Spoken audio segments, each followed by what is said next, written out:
이사야서 6장 1절로 8절 말씀입니다. 우시야 왕이 죽던 해에 내가 본즉 주께서 높이 들린 보좌에 앉으셨는데 그의 옷자락은 성전에 가득하였고 스랍들이 모시고 섰는데 각기 6 날개가 있어 그 둘로는 자기의 얼굴을 가리었고 그 둘로는 자기의 발을 가리었고 그 둘로는 날며 서로 불러 이르되 거룩하다 거룩하다 거룩하다 만군의 여호와여 그의 영광이 온 땅에 충만하도다 하더라. 이같이 화답하는 자의 소리로 말미암아 문지방의 터가 요동하며 성전의 연기가 충만한지라. 그때 내가 말하되 화로다 나여 망하게 되었도다. 나는 입술이 부정한 사람이요 나는 입술이 부정한 백성 중에 거주하면서 만군의 여호와이신 왕을 배웠음이로다 하였더라. 그때 그 스랍 중에 하나가 부젓가락으로 제단에서 집은 바 핀 숯을 손에 가지고 내게로 날아와서 그것을 내 입술에 대며 이르되 보라 이것이 내 입에 닿았으니 내 악이 제하여졌고 내 죄가 사하여졌느니라 하더라. 내가 또 주의 목소리를 들으니 주께서 이르시되 내가 누구를 보내며 누가 우리를 위하여 갈꼬 하시니 그때 내가 이르되 내가 여기 있나이다 나를 보내소서 하였더니 아멘. 전능하시고 은혜로우신 아버지 하나님, 우리의 온전한 구원이 주의 거룩한 말씀을 아는 것에 달려 있사오니 성령으로 우리를 강하게 하셔서 우리의 마음이 모든 세속적인 생각과 육신의 얽매임에서 자유케 하여 주시옵소서. 그리하여 우리가 말씀을 듣고 받아들일 수 있도록 하시며 주께서 우리를 향해 베푸신 은혜로운 뜻을 깨닫게 하시옵소서. 그래서 기쁨으로 주를 사랑하고 섬기며 우리 주 예수 그리스도 안에서 하나님을 찬양하고 영화롭게 하는 삶이 되게 하여 주시옵소서. 예수님 이름으로 기도합니다. 아멘. 자리에 앉으시기 바랍니다. 우리가 일주일에 한 번씩 교회에 모여서 예배당에 모여서 공적인 예배를 드립니다. 얼마나 아름답고 하나님이 얼마나 원하시는 일인지 모릅니다. 우리뿐만 아니라 지금 이 순간에 전 세계에서 주일이 되면 예배를 드립니다. 시차는 있겠지만 지역의 차이는 있지만 하나님의 택한 백성들이 이렇게 하나님을 예배한다는 것이 얼마나 아름다운지 모릅니다. 그런데 이 예배는 단순히 우리가 교회에서 하는 활동이 아닙니다. 예배는 하나님을 만나서 우리 자신이 변화되는 것입니다. 예배는 단순히 찬양을 부르고 예배에 참석하는 그 종교 행위가 아니라 살아계신 하나님과의 만남입니다. 이것이 예배의 본질입니다. 그리고 이 사실을 오늘 우리가 읽은 이사야서 6장의 말씀에서 볼 수가 있습니다. 이사야 6장은 하나님을 만나는 그 강력한 예배의 모습을 보여줍니다. 이사야 선지자는 성전에 들어가서 하나님을 봅니다. 그래서 예배는 하나님을 보는 것으로 시작합니다. 그리고 하나님을 볼 때에 자기 자신을 보게 됩니다. 예배는 하나님을 바라보고 우리 자신을 보게 합니다. 그리고 우리 안에 변화를 일으켜냅니다. 이 과정을 통해서 하나님의 부르심을 받고 보냄을 받는 것, 이것이 예배입니다. 이것이 예배의 본질입니다. 그래서 오늘은 이 말씀을 통해서 우리가 예배의 3가지 측면, 첫째, 예배는 하나님을 보는 것이라는 것. 둘째, 그 하나님을 봄으로써 우리 자신을 보게 된다는 사실. 그리고 셋째로, 그 하나님의 음성을 듣고 변화를 받아 보냄을 받는 것. 이것이 예배라는 사실을 오늘 살펴보겠습니다. 오늘 말씀에 보면 이사야가 하나님을 보는 환상으로 시작합니다. 그리고 그 환상은 여호와 하나님께서 보좌에 앉아 계신다는 그것을 보는 것으로 시작합니다. 이것이 바로 참된 예배, 모든 예배의 중심입니다. 예배는 하나님 중심입니다. 그런데 이사야 선지자가 이 성전에 들어가 하나님을 보는 이 놀라운 장면을 1절에 보니까 우시야 왕이 죽던 해하고 소개를 합니다. 주전 740년의 일입니다. 우시야 왕은 당시에 유다를 다스리던 훌륭한 왕이었습니다. 장장 52년이나 왕의 자리에 앉아서 이스라엘 백성들을 통치했습니다. 그는 선한 왕이었습니다. 하나님으로부터 좋은 평가를 받는 그런 왕이었습니다. 생각해 보십시오. 52년 동안이나 그 유다 백성을 다스리는 위대한 왕. 얼마나 이 유다 백성들은 행복했겠습니까? 물론 어려움이 없었던 것은 아닙니다. 외적으로 아수르 왕국이 번성하면서 점점 북쪽 이스라엘과 남쪽 유다를 호시탐탐 노리기 시작합니다. 내적으로는 백성들이 하나님을 섬긴다고 하지만 도덕적으로 영적으로 해이해지고 점점 세상의 문화, 이방의 문화에 귀를 기울이고 우상숭배에 귀를 기울이는 그런 모습들이 나타납니다.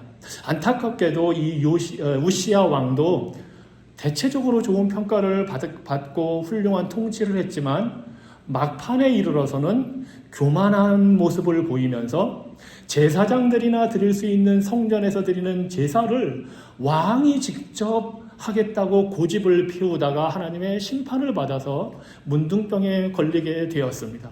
이런 우여곡절을 겪은 끝에 마침내 우시야 왕이 죽습니다. 어떻게 보면 이 유다 나라의 번영의 한 시대, 위대한 시대가 끝나간다는 것을 의미합니다. 바로 그러한 순간에 이사야 선지자가 성전에 가서 우시야 왕은 죽었지만 하늘 보좌에 계신 통치자 하나님을 바라봅니다.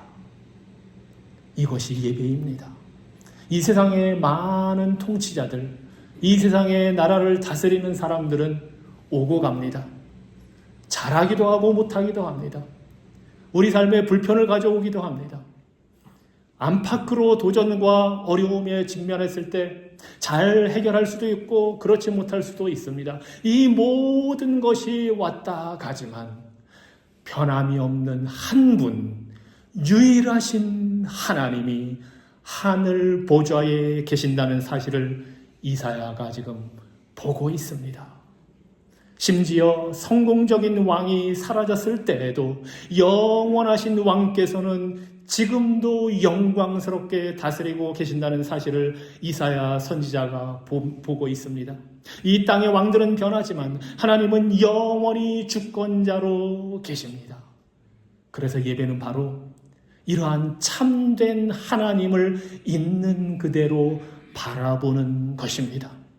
영광스럽고 높임을 받으시며 온 우주를 다스리시는 하나님, 홀로 주권자이시며 만물을 창조하시고 멸하실 수 있는 권세를 가지신 분, 모든 사람과 모든 나라의 때가 그분의 손 안에 있다는 사실을 바라보는 것, 이것이 바로 예배입니다. 시편 22편 28절에서 그 하나님이 어떠한 분인지를 이렇게 말합니다. 나라는 여호와의 것이요 여호와는 모든 나라의 주제심이로다. 이사야 선지자가 예배를 통해서 본 하나님은 바로 그런 하나님입니다. 다니엘서 2장 21절도 또 이렇게 말씀합니다. 그는 때와 계절을 바꾸시며 왕들을 폐하시고 왕들을 세우시며 지혜자에게 지혜를 주시고 총명한 자에게 지식을 주시는도다. 우리 눈에는 보이는 사람들밖에 없으니까 이 대통령이, 이 왕이, 이 총리가 어떻게 되면 잘못하면 우리에게 어떤 해로움이 닥칠까 걱정하기도 합니다. 이 사람이 어떻게 하느냐에 따라 우리의 운명이 걸린 것처럼 생각하기도 합니다. 하지만 그들을 주관하시고 왕들을 세우기도 하시고 폐하기도 하시며 지혜를 주시기도 하시고 모든 것을 바꾸시는 분, 그분이 바로 하늘 보좌에 계신 영원하신 왕 하나님이시라는 사실을 보는 것, 우리의 현실을 바라보는 데서 눈을 들어 하나님을 보는 것, 이것이 바로 예배입니다. 계시록 11장 15절에서는 이렇게 말합니다. 세상 나라가 우리 주와 그의 그리스도의 나라가 되어 그가 세세토록 왕노릇 하시리로다. 아멘. 우리 여호와 하나님이 왕으로 통치하시고 그 하나님께서 세우신 성자 예수 그리스도가 왕으로 통치하신다는 사실을 바라보는 것, 이것이 예배입니다. 그리고 이렇게 할 수 있는 것은 바로 여호와 하나님이 당신을 우리에게 알려주시고 계시하시기 때문입니다. 여호와 하나님은 당신을 전능하신 통치자로 우리에게 알려주십니다. 이것이 예배 때에 우리가 하나님을 바라볼 때 얻게 되는 놀라운 계시의 축복입니다. 뿐만이 아닙니다. 하나님은 통치자이실 뿐만 아니라 거룩하신 하나님이심을 이사야 선지자가 바라봅니다. 하늘을 그 환상 속에서 하나님의 보좌를 보니까 2절에 보니 스랍들이 있다고 합니다. 천사입니다. 그들은 6날개가 있습니다. 스랍이라는 이름의 뜻은 불타는 존재들이라는 뜻입니다. 하나님은 영이라 보이시지 않지만 하나님께서 사람들에게 당신의 모습을 나타내실 때에는 불과 연기 가운데 임하셨습니다. 모세와 이스라엘 백성들이 시내산에서 하나님의 계명을 받는 그 순간에 하나님은 흑암 가운데에서 천둥 번개로 임하시고 불타는 그 연기로 임하셨습니다. 바로 그 놀라우신 영광의 거룩하신 불타는 하나님을 모시는 천사들이 불타는 존재인 스랍들인 것입니다. 그들은 6개의 날개가 있습니다. 2날개로는 날고 있습니다. 하나님의 명령을 언제라도 들으면 시행할 준비가 되어 있습니다. 그런데 놀랍게도 이 스랍들이, 이 천사들이 2날개로는 자신의 얼굴을 가리고 있습니다. 영광의 하나님을 차마 이 천사들도 쳐다보지 못하는 것입니다.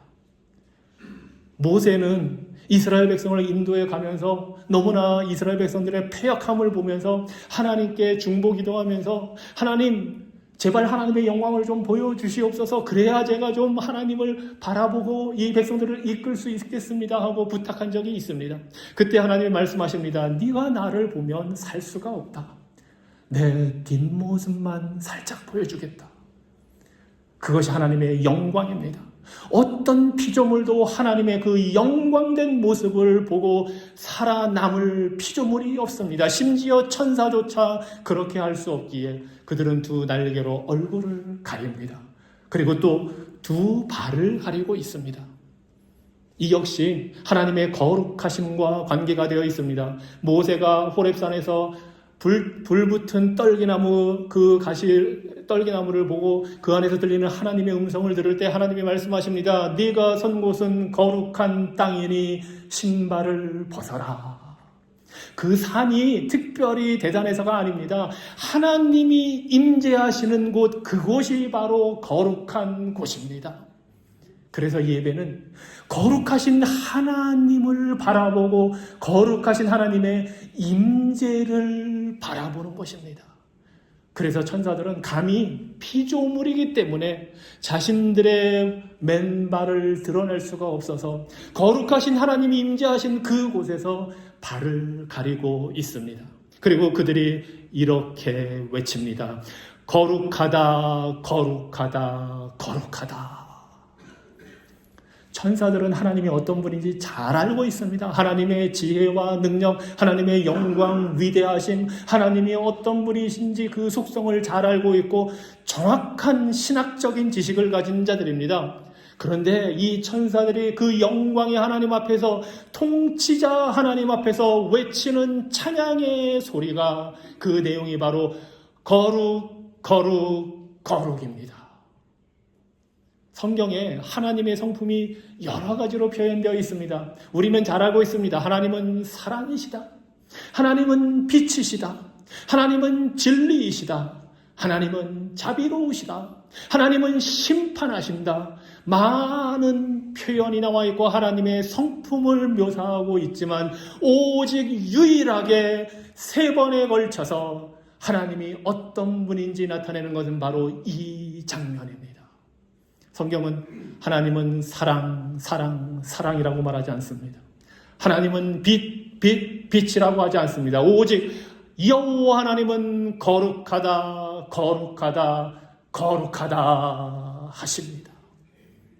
하나님이 거룩하시다는 것은 감히 우리 피조물들과는 비교할 수 없을 정도로 완벽하시고 완전하신 분, 초월적인 분, 피조물은 그 앞에 비교할 대상이 되지 않는 그러한 분, 우리와는 완전히 다르신 그런 분이라는 사실을 보여줍니다.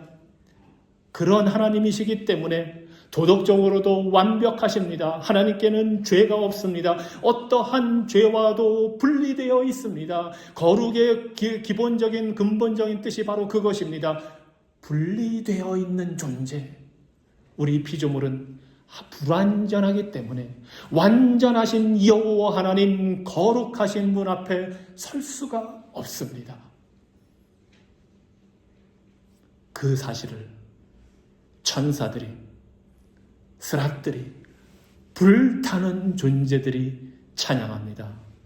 거룩하다, 거룩하다, 거룩하다.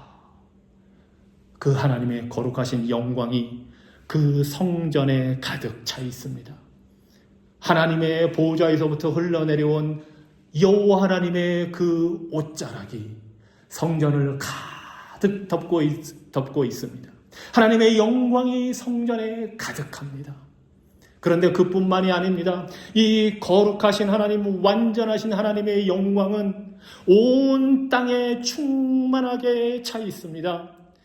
거룩하다, 거룩하다, 거룩하다, 만군의 여호와여, 그의 영광이 온 땅에 충만하도다 하는 것이 스랍들의, 천사들의 찬양의 내용입니다. 하나님은 건물 한 곳에만 제한되어 있는 분이 아닙니다. 그분의 영광과 거룩함은 온 땅을 채우고 있습니다. 그분의 위대함은 온 땅에 펼쳐져 있습니다. 그래서 성전의 연기가 충만하다고 표현을 합니다. 우리 하나님은 하늘 보좌에 계시지만 온 땅에 당신의 영광을 보여주시는 위대하신 거룩하신 분입니다. 그래서 로마서 1장 20절에서도 이렇게 말씀합니다. 창세로부터 그의 보이지 아니하는 것들 곧 그의 영원하신 능력과 신성이 그가 만드신 만물에 분명히 보여 알려졌나니 그러므로 그들이 핑계하지 못할지니라. 온 자연 만물에 우리 하나님의 영광이 나타나 있습니다. 그뿐만이 아닙니다. 그 사실을 몰라보는 사람들을 향해 하나님이 특별한 계시의 영광을 주십니다. 그것이 바로 히브리서 1장 3절입니다. 이는 바로 예수 그리스도는 하나님의 영광의 광채시요 그 본체의 형상이시라. 그의 능력의 말씀으로 만물을 붙드시며 죄를 정결하게 하는 일을 하시고 높은 곳에 계신 지극히 크신 이의 우편에 앉으셨느니라. 하나님의 영광은 예수 그리스도를 통하여 우리에게 주어집니다. 그래서 예배는 그 위대하신 통치자, 거룩하신 영광의 하나님을 바라보고 만나는 것입니다. 하나님의 거룩하심을 명확하게 이해하지 못할 때 우리는 피상적인 신앙생활을 하게 됩니다. 그것이 우리의 무기력함의 원인입니다. 우리의 이기심의 원인입니다. 우리의 나약함과 불순종의 원인입니다. 우리가 하나님께서 얼마나 거룩하신지 알지 못하기 때문에 세상과 타협을 합니다. 우리의 욕망을 충족시키기 위해서 살아갑니다. 스프로울 목사님이 매우 흥미로운 이야기를 했습니다. 하나님의 거룩하심을 제외하고 하나님을 이해하려는 모든 시도는 우상 숭배다. 이 하나님의 거룩하심을 우리가 바라보지 못하고 알지 못하면 아무리 하나님은 사랑이시다, 하나님은 빛이시다, 하나님은 진리시다 믿고 있어도 그 하나님은 우리가 만들어낸 거짓 우상입니다. 예배는 내가 중심이 아니라 하나님의 위엄과 영광이 중심이 되어야 합니다. 우리는 예배 중에 얼마나 하나님의 그 영광에 집중하고 있습니까? 얼마나 다른 것들에 주의를 빼앗기고 있습니까? 예배는 내가 무엇을 얻느냐가 아니라 내가 하나님께 무엇을 드리는가? 이것이 중요합니다. 우리는 예배를 드릴 때 하나님 앞에 경외심과 존경을 가지고 나아갑니다. 이사야 선지자는 이 하나님을 바라보고서 두 번째로 자기 자신을 봅니다. 그리고 자기 자신을 보고 이렇게 말합니다. 6절에 화로다 나여 망하게 되었도다. 거룩하신 영광의 하나님을 보는 순간 이사야는 자신의 죄를 깨닫습니다. 나는 입술이 부정하니 자신의 죄를 고백합니다. 이사야는 선지자입니다. 하나님의 말씀을 받고 전하는 자입니다. 그런데 이 순간 예배를 통해 하나님을 볼 때에 자신에게 저주를 선포합니다. 화로다 나여 망하게 되었도다. 나는 입술이 부정한 자입니다 하고 자신의 연약함과 죄가 얼마나 큰지 깨닫게 됩니다. 아마 이사야는 선지자로서 특별히 부름을 받았기에 어찌 보면 자신은 좀 뭔가 다를 것이라고 생각했을지도 모릅니다. 이 이스라엘 백성, 타락하게 가는 백성들을 보면서 마음 아파하지만 나는 그래도 하나님의 말씀을 받는 자이니 괜찮다고 생각했을지도 모릅니다. 그렇지만 그 역시 거룩하신 하나님 앞에 설 때에 내가 입술이 부정한 이스라엘 백성과 다를 것이 하나도 없는 멸망받아 마땅한 자이구나 하고 깨닫고 자신의 죄를 주님 앞에 고백합니다. 이 죄 없는 스랍들조차 하나님 앞에서는 얼굴을 가리워야 되는데 죄 많은 인간이 오죽하겠습니까? 그래서 하나님 앞에 자신의 죄를 고백합니다. 스랍들은 깨끗한 입술로 하나님을 찬양하고 있었지만 이사야 선지자는 부정한 입술이기 때문에 하나님 앞에 나갈 수 없음을 고백합니다. 하나님을 찬양할 수 없음을 고백합니다. 우리는 타락한 본성 때문에 천사들처럼 거룩하신 하나님을 찬양할 수 없습니다. 이것이 이사야 선지자가 직면한 죄의 문제입니다. 왜 입술이 부정하다고 했을까요? 입술은 우리 속에 있는 모든 더러운 악한 생각에 나오는 통로이기 때문입니다. 그는 마음이 부패하고 부정한 자임을 고백하고 있는 것입니다. 그래서 죄인임을 깨달은 이사야 선지자에게 필요한 것은 바로 그 마음의 정결함입니다. 이사야 선지자는 자신의 부정함을 보았고 죄를 보았고 그 죄가 바로 통치자 하나님을 볼 때에 드러난다는 사실을 깨달았습니다. 그래서 이렇게 말합니다. 나는 입술이 부정한 백성 중에 거주하면서 만군의 여호와이신 왕을 배웠음이로다. 유일한 통치자 하나님 앞에서 자신의 죄가 마음속에 있는 악한 생각이 무엇인지 드러납니다. 하나님 대신에 자신이 왕노릇하겠다는 교만한 마음. 아담과 하와 이래 모든 인류가 하나님 멀리 계십시오.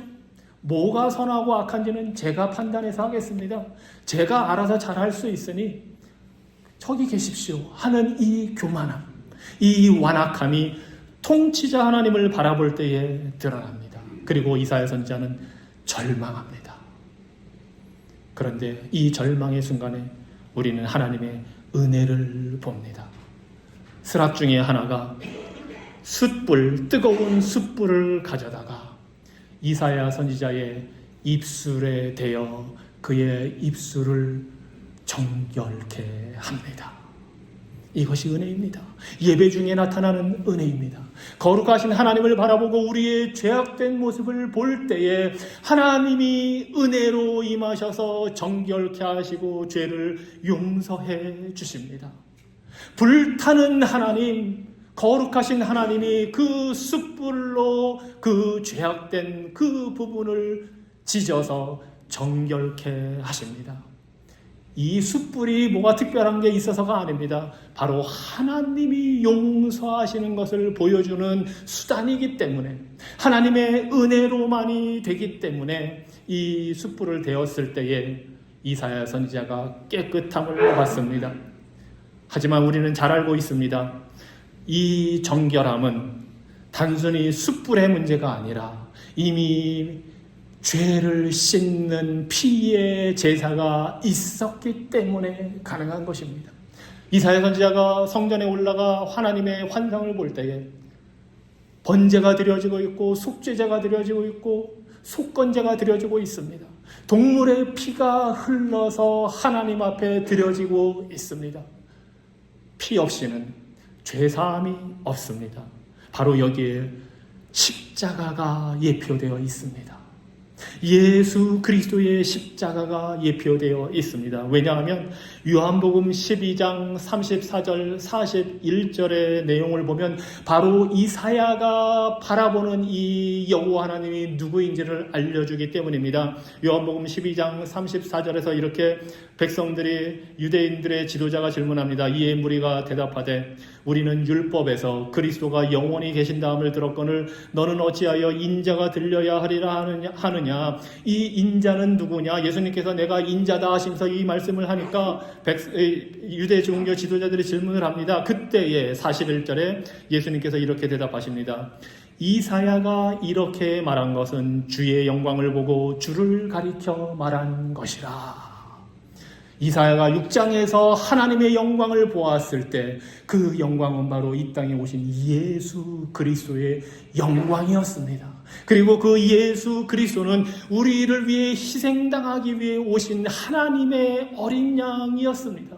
그래서 비록 이사야 선지자는 주전 740년 전에 이 말씀을 우리에게 기록해 주지만 그가 숯불을 통해서 정결하게 된 것은 바로 2000년 전에 오신 예수 그리스도가 우리의 죄를 담당하시고 십자가에서 희생당하여 흘리신 그 피로 인해 이미 그의 죄가 용서를 받았기 때문에 그의 입술도 정결케 된 것입니다. 예수 그리스도를 통해서 죄의 용서를 위한 희생이 이미 드려져 있습니다. 그래서 우리가 예배할 때에 하나님을 바라보고 우리를 볼 때 우리는 절망할 수밖에 없지만 예수 그리스도의 십자가 보혈의 은혜가 있기 때문에 우리가 죄 사함을 받고 이제 우리들도 스랍 천사들과 더불어 하나님을 향하여 거룩하다 거룩하다 거룩하다 찬양을 할 수 있게 된 것입니다. 그래서 예배는 단순히 찬양을 부르는 것만이 아니라 하나님께서 우리의 마음을 새롭게 하시는 시간입니다. 죄와 불의를 유발하는 것은 교만한 자기 만족입니다. 무릎 꿇기를 거부하는 태도입니다. 통치자이신 하나님을 거부하는 태도입니다. 그런데 예배를 드릴 때에 그 하나님을 만나게 됩니다.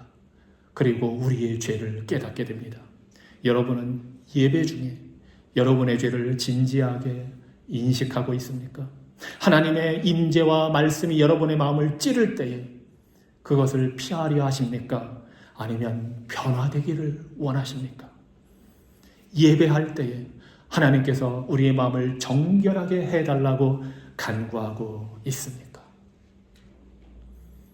마지막으로 예배는 변화되어서 보냄을 받는 것입니다. 이사야는 이렇게 정결함을 받은 후에 하나님의 음성을 듣게 됩니다. 8절에 내가 또 주의 목소리를 들으니 주께서 이르시되 내가 누구를 보내며 누가 우리를 위하여 갈꼬 하십니다. 예배는 하나님의 음성을 듣는 시간입니다. 참된 예배는 나를 하나님 앞에 겸손히 세우고 그분의 말씀을 듣고 순종하는 변화의 시간입니다. 그래서 이사야 선지자는 이 하나님의 말씀을 들을 때에 대답합니다. 주여 내가 여기 있나이다. 나를 보내소서. 이사야는 억지로 가겠다고 한 것이 아닙니다. 하나님의 그 용서의 은혜를 받고 감사함으로 자발적으로 대답합니다. 참된 예배는 우리를 변화시키고 순종으로 나아가게 합니다. 예배는 단순한 감정적인 경험이 아닙니다. 실제적인 삶의 변화와 순종으로 나아가게 하는 것이 참된 예배의 역사입니다. 우리는 이 놀라운 이사야서의 장면을 볼 때에 왜 이렇게 많은 사람들이 하나님을 제대로 섬기려고 하지 않는지 궁금해할 수 있고 그 이유를 보게 됩니다. 무엇보다 죄에 대한 깊은 확신이 있을 때에 이런 변화가 일어나게 됩니다. 죄를 깊이 깨달은 자만이 오직 하나님이 은혜로 우리의 죄짐을 가져갔다는 사실을 확신하게 되고 그 은혜에 감사하여 기꺼이 하나님을 섬기고 그분이 보내시는 곳으로, 그분이 부르시는 곳으로 어디든지 가려고 순종을 하게 됩니다. 그래서 우리 시대에 가장 필요한 것은 예배를 통해 하나님을 보는 것입니다. 우리가 중심이 아니라 통치자 하나님이 중심이라는 사실을 보고 우리의 연약함을 깨닫고 그분의 은혜를 갈구하는 것입니다. 율법의 선포와 복음의 선포를 듣고 죄를 깨닫고 그 복음의 은혜로 예수 그리스도를 믿음으로 따라가는 것, 이것이 바로 예배에 일어나는 변화입니다. 그래서 예배는 하나님의 인도하심을 듣고 그 뜻에 반응하는 자리가 되어야 합니다. 이곳에서의 1시간의 예배는 우리의 매일매일의 삶의 헌신과 순종으로 이어져야 합니다. 여러분은 예배 중에 하나님의 뜻을, 하나님의 말씀을 듣고 있습니까? 아니면 단순히 형식적으로만 예배를 드립니까? 하나님께서 여러분을 부르실 때에 즉시 예, 제가 여기 있습니다. 제가 가겠습니다. 하고 대답할 준비가 되어 있습니까? 이사야는 위대한 하나님, 통치자 하나님, 거룩하신 영광의 왕을 보았습니다. 그리고 자신의 죄악을 깨닫고 하나님의 대속의 구속의 은혜를 강력히 체험했습니다. 그리고 어떤 대가를 치르더라도 순종하며 나아가겠다고 대답을 하고 나아갑니다. 이것이 바로 예배에서 일어나는 일입니다. 우리가 예배할 때에 이러한 이사야에게 일어난 역사가 우리에게 일어나기를 주님 이름으로 축원합니다. 기도하겠습니다. 살아계신 하나님, 영광의 하나님, 거룩하신 하나님, 이사야 선지자를 통해 하나님의 위대하심과 놀라운 영광을 보여주시니 감사합니다. 우리가 어떠한 존재인지를 보게 하시니 감사합니다. 그리고 하나님과 사람 사이의 중보자로 오신 예수 그리스도의 그 구속의 은혜를 우리가 바라보게 하여 주시니 감사합니다. 원하옵기는 우리의 예배가 이사야가 하나님을 바라보고 경험한 놀라운 그 은혜의 시간처럼 되게 하여 주시옵소서. 매일매일의 삶이 산제사로 드리는 예배가 되도록 역사하여 주시옵소서. 예수 그리스도 이름으로 기도합니다. 아멘. 우리 다 같이 자리에서 일어나서